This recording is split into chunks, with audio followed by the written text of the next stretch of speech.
Hello dear subscribers, they'll tell you how you can fix your problem. So if just you try to update your iPhone to iOS 15 and you just receive error when you try on prepare for installing, so how you can also fix it. So for fixing it, first thing, just try to check your internet connection. So just go to the settings. In the settings, if you use Wi-Fi, just open Wi-Fi, just try to turn it off and turn on again. So also you can try to restore your Wi-Fi router, so sometimes it also helps.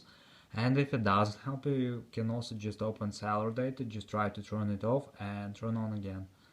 So another thing you can try to restore your device. So just go to the general, just scroll down, just tap on shutdown, slide to power off, wait for a second and just power on your phone again. So just simple restore your phone. And if you still have this error, so you can also just try to update your phone. So just go to the general, just open software update, and if you see here available update, just tap on download and install and wait until it will successfully install the latest updates for your iPhone. So thanks for watching, have a nice day, subscribe to my channel, click like, and goodbye.